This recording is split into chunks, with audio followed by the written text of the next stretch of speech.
Hi guys, follow me on Instagram to never ever miss any of my crazy updates. Hi guys and welcome to another vlog. I'm driving this. This is the Renault Triber AMT. Yes, the automatic version of the Triber, and straight away we are going to open the engine bay of this vehicle. It is the same engine as before, but now it gets an automatic option. Little bit of vibrations. Yeah, actually quite a bit of vibrations you can see right now because this is a 3-cylinder engine. There is insulation right there, but the hood is quite small and compact, and the design is actually very well done. It looks attractive, a car with a bold Renault logo right up front, chrome treatment on the grille of course, and chrome around the fog lights which are not there on this car. They are actually there. You see, this is actually the LED DRL of this vehicle, and that is the projector setup light. So you get a chrome treatment inside the headlight as well. The bulbs are obviously halogens. You can see that is for the indicator right now, and you get this silver finishing on the bumper. Lot of nice design elements on the car, and the lower half of the bumper across the car is actually finished in black. Not across the car, because on the side you get this molding, but over the wheels you get this black molding as well, and the indicator placement is done here. Now the wheels of this car happens to be 185/65 15s. These are not alloys, but you might think they are alloys because they look like one. However, these are steel wheels. Okay, now we have removed it. Now we need to shut it as well. There they are. So MRF tires on this particular car. The design of the Triber looks very nice. It's sort of an MPV. It's a 7-seater and it's sub 4 meter as well. Great packaging by Renault. You can see it has got roof rails, a massive antenna. The antenna is super duper massive, and not to increase the headroom at the rear, this is actually sloping upwards. RXZ is the trim level which is written here. Kind of a weird position to write the trim level of the car. Now there is no button here, but if you come close to the car, it automatically unlocks. So yeah, that's proper keyless entry without having to press buttons. For a car of this price having so many features, it baffles me why car makers do not offer all these features in bigger cars.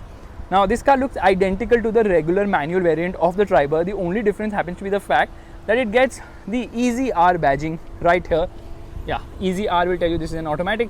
Energy is the name of the engine, and that's about it. There's nothing else to talk about in terms of design of the car. So let's open the boot right away.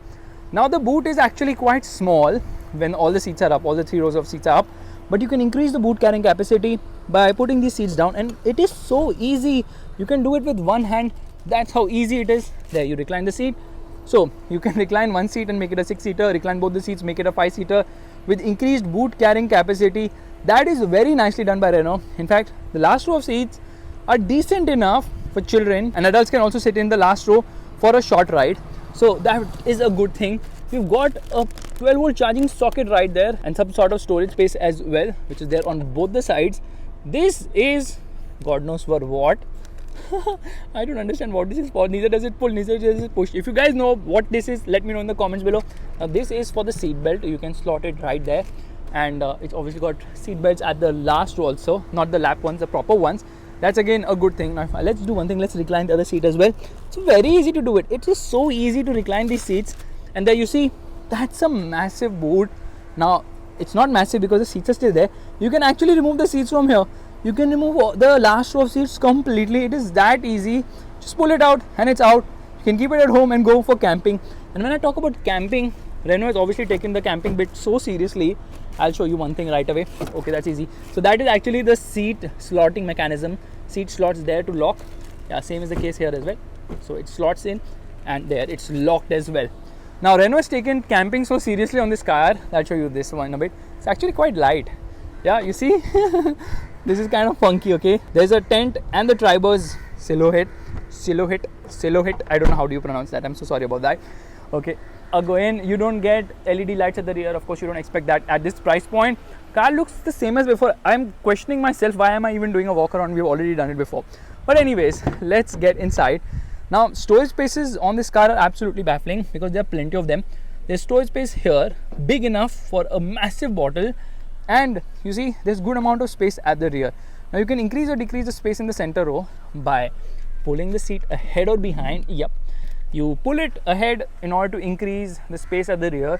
So there's always this compromise which you can make depending on the person's height who's sitting in the second row and the third row to give some space in the last row, which means that this is actually a very usable 6-7 seater car And don't believe me, well, click here to see the video where all of us at Motorbeam had actually gone on a food trail in the Renault Triber. So this seat obviously can be reclined, and trust me, it can be reclined quite a lot. So firstly, I can just press a button, and yeah, that is how easy it is to get into the last row. I'm operating this with one hand right now. Super duper well done by Renault. Absolutely impressive how easy it is to move the seats in this car. Now just imagine you want to increase the recline angle, no problem. You can do that as well. Just look at this. This in a mass market car is absolutely stellar stuff by Renault. I am super impressed, and the seat is so easy to recline as well.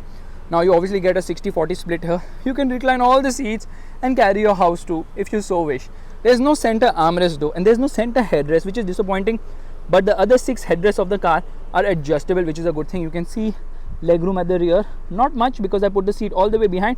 But if I decide to, move the seat ahead, I have so much space on offer. That is very nice indeed. Now, not really scooped out seat back, but you have got magazine holders. There's good amount of legroom. There's good amount of knee room. Under thigh support is average at best, and headroom is also quite decent here. My head is not touching. There's a handle here. There's a handle there. There's a light placement here as well. Now, they've done a great job at scooping out the roof properly in order for headroom, and the window area is also large enough so you won't feel claustrophobic. There's a handle behind as well, and the AC vents on the top. I'll just show that to you. So you see, they've put AC vents on the top as well. In the center row, the AC vents are here on the B pillar.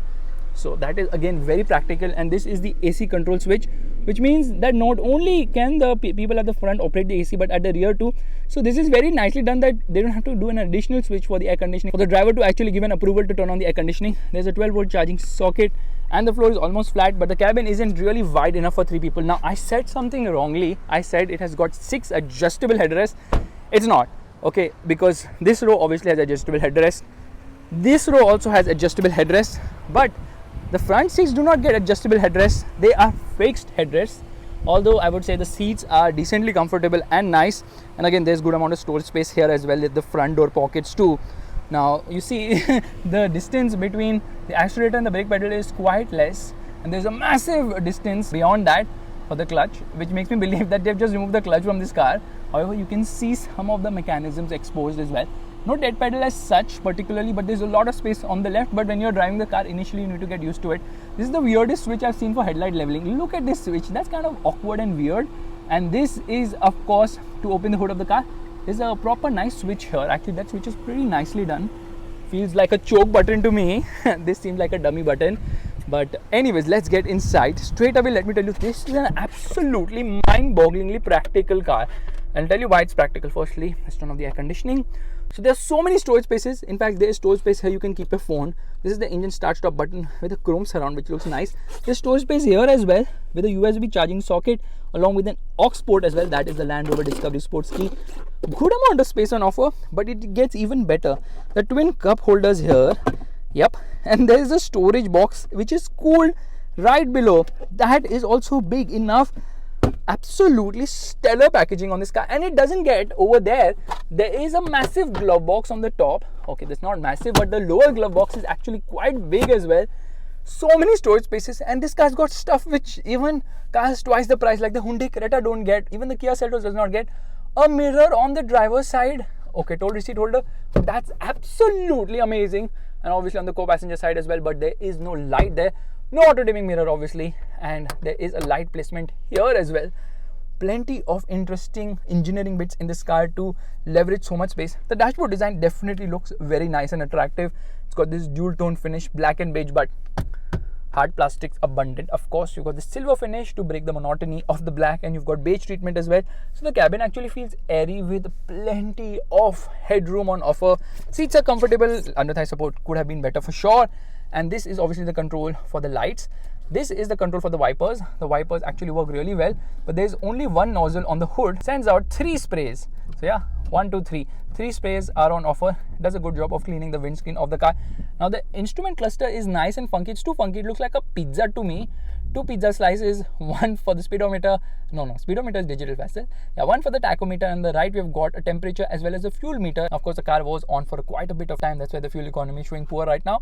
But you can press this button to browse through, which tells you what is the average speed, average fuel efficiency, and it's got 2 trip meters and distance to empty as well. Instant fuel economy is also told by this instrument cluster and how much fuel you have used. It also tells you that. That's quite nice indeed. However, there's no reflection from the instrument cluster, which is a good thing because this does not have a glass. Yeah, that is so nice. It says Renault, just in case you forget which car you're driving, but of course the Renault logo is there to remind you of the same. These are the controls for the air conditioning. Now the Tata Harrier does not get a dedicated button to lock or unlock the doors, but the Triber gets one. That's also very nice. Of course, this is for the hazard light and this is for the defogger. The infotainment system is decent size at 8 inches and of course it's quite nice and legible too, but doesn't have much to offer as such because it's just plain and basic. So you obviously have the Driving Eco 2, something of that sort, which actually gives you scores. And right now, of course, the score I'm getting is very poor, 215, anticipation 215. Actually, the bad score is not because of me, it's because Neha was driving the car. Neha, what have you done? Yeah, come on, if I was driving this would be 6 on 5. Anyways, you need eco coaching right now. It will tell you how to improve the fuel economy, and it's actually basically advertising the engine oil. Try not to accelerate too hard. You will not lose much time and you will save a lot of fuel. That is something I never thought about. Honestly, I never thought about that. If you don't accelerate, you will not move actually. Anticipate other vehicles' movements. Ease off the accelerator as soon as you notice there is a traffic ahead. Lift and coast. Okay, red light in 300 meters. There is no red light here. Ease off the accelerator to allow time for it to change to green and for the other cars to pull away. Or simply just drive on a highway where there are no signals or traffic at all. Or maybe take it to a track. Well, that is real consumer advice. Hi guys, follow me on Instagram. Is that the audio test we are doing today? Can you just play an audio right away? Because this car obviously has got Apple CarPlay, Android Auto connectivity, reverse parking camera. Here we get into reverse. It's quite a nice reverse parking camera, but it doesn't get adaptive guidelines. It gets guidelines, but they're not adaptive. It's nice because it's big, but the reception could have been better for sure. There's a little bit of a lag with the AMT box. You see, now I've put it into reverse. 3, 2, 1. Come on, come on, come on. Yeah, now it activates. So yeah, we will talk about that when driving the vehicle. There is voice commands. Let's hear that. Okay, it's with Siri, so that won't work right now. Neha, play an audio right away. Never miss any of my crazy updates. Amazing audio you keep playing. Hi guys and welcome. Can you play an audio?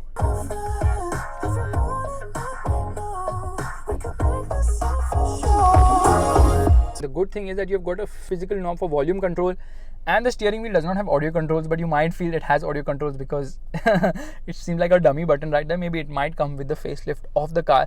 I think we've discussed a lot considering the fact that I've already done a dedicated video of the Triber, so you can just click here to see it. Pretty late, huh? Anyways, let's get driving right away. We're all set to go, which means turning on the car. And when you turn on the car, it does this full swipe up thingy.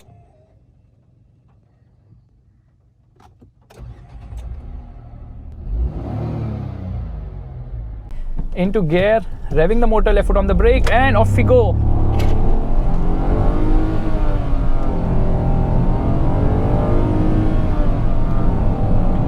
Now you saw that I got off very quickly because there is no traction control. Air conditioning was off from earlier as well.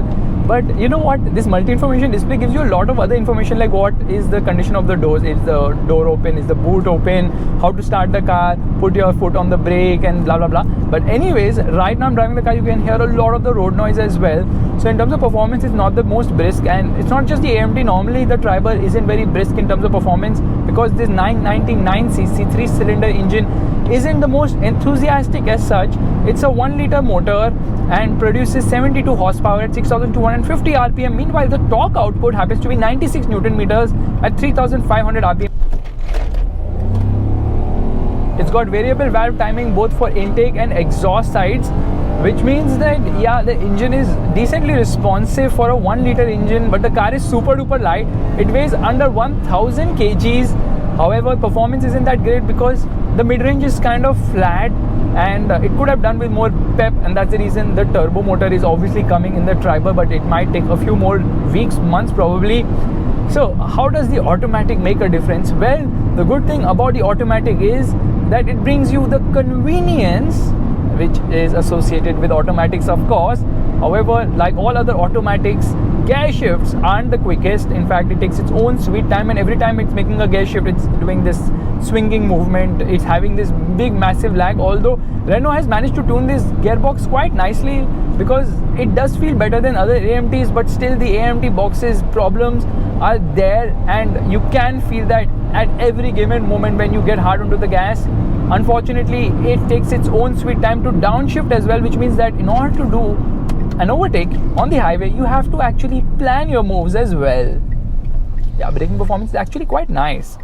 And left foot on the brake, right foot on the accelerator, revving the motor. Rev still almost 5000 RPM. It's like blinking there, and here the wheel spin.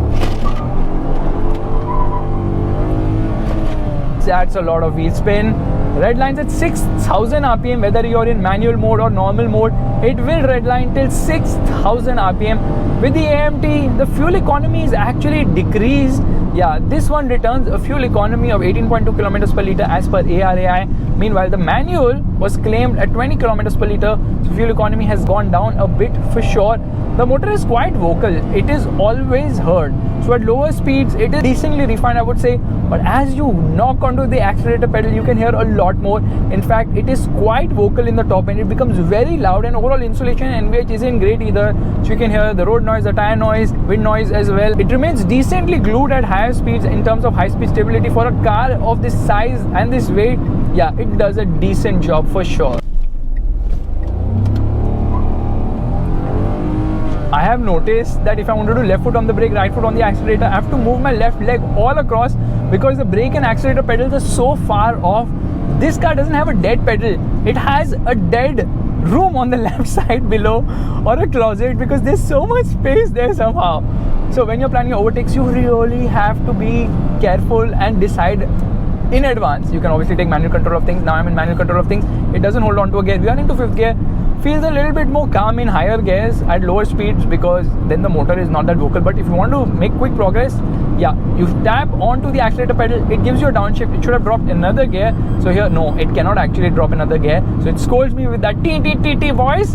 And here, come on, let's get into third. Very vocal a motor in the top end. It doesn't like the top end, but unfortunately, since performance isn't that great, you have to get it to the red line as such.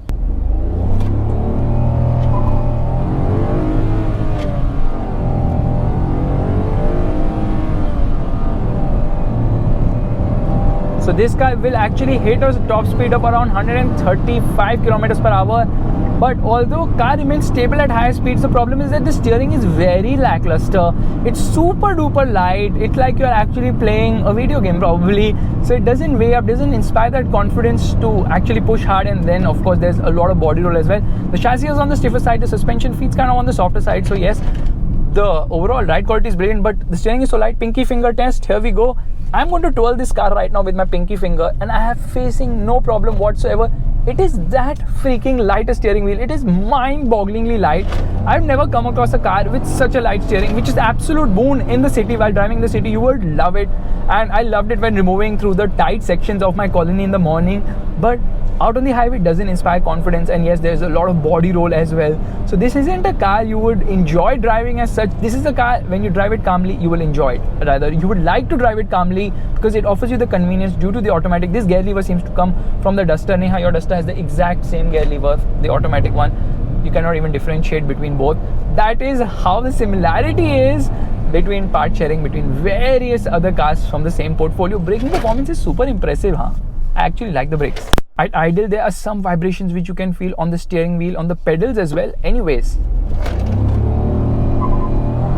little bit of wheel spin on offer, and that swinging effect of an AMT box is really a pain in the rear. It does swing a lot, but because it's so convenient to drive in this area, I can take a U-turn. I kid you not. Just look at the way the steering wheel responds. Absolutely easy to take a U-turn. Mind-blowing, right? That's the reason why the Triber has become so famous.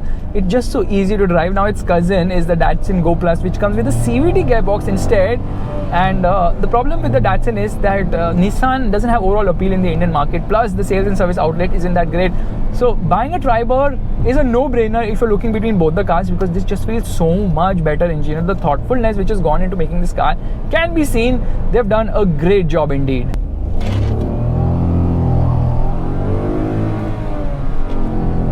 The lag between shifts is absolutely crazy. It takes so much time. I can make a coffee, drink it, and then still it will be like, you know what, I'm still shifting gears. But then every AMT box has this big issue. Convenience wise, AMTs are fine, but you know what really changes the game here yeah, the engine could have been better in terms of refinement, in terms of performance as well, in terms of shift speed too, but that's a Discovery Sport, Neha. Okay, but the price difference between the manual and automatic is just 40,000, just 40,000, which is absolute value for money. There are 7 variants on offer, 4 for the manual, 3 are for the automatic, and of course the automatic has 3 trim levels, which is the RXL, the RXT and the RXZ as well. Over bad roads, even at lower speeds, it does a great job. It absolutely, takes everything in its stride without any issues whatsoever. So Renault has made a very practical car, not the best in terms of driving feel or NVH or engine performance, but definitely a car which offers you the convenience and practicality as well. The Triber automatic range actually starts at rupees 7.3 lakhs on road Mumbai and goes all the way to 8.5 lakhs on road Mumbai. This particular car, obviously being the top end, costs 8.5 lakhs. There's no feel or feedback from the steering wheel. It just feels devoid of feel. There's body roll as well. Like whenever you turn, you're having so much roll too, which is kind of unfortunate. However, this isn't a car you would push around hard and fast.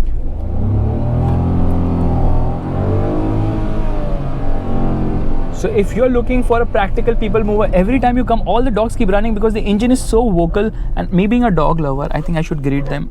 No. It's the engine, it's not me. I'm not stealing anything. It's the engine is noisy. Please understand that. I know you guys were sleeping, taking an afternoon nap. Now please move on with your work so I can move on with mine. Okay, you want me to turn off the energy engine here? Is that happy? Does that make you content? I think they like the car. Actually, there are 6 dogs here. And I'm one, which means this is a 7-seater and all of us can go for a drive.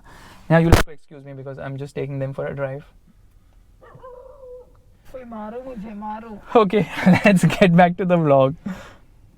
It's neutral? No, now it's neutral. Yeah, you can hear the refinement is not the strongest suite of the Triber. But like always the case, I have to admit that if you're looking to buy a Triber, get the manual. If you want the convenience, then get the automatic. If you're not enthusiastic enough, well, get the automatic, no problem. But honestly, I would pick the manual any day because I like the manual so much more. And what I really like about the Triber is the small things they have done doesn't make the car feel cheap at all. So yeah, the engine doesn't really make the car feel rich, but the other bits don't make the car feel cheap at all. We all keep saying that the Tata Altroz has 90-degree swinging doors. Well, look at the doors of the Triber. They also are kind of 83.5-degree opening. How wide is this? I can walk into that. Same is the case here as well. They are so wide, you can easily get in and out of the vehicle. And yeah, we actually sprayed some water. And on that bombshell, it's time to end. Thank you so much for watching this vlog. If you liked it, you know what you have to do. Give it the thumbs up. That's the like button. And also subscribe to the channel. Let me know what you think of the Renault Triber. I think it's a fab car for the price. And it doesn't get any better as far as carrying more people go. Bye-bye.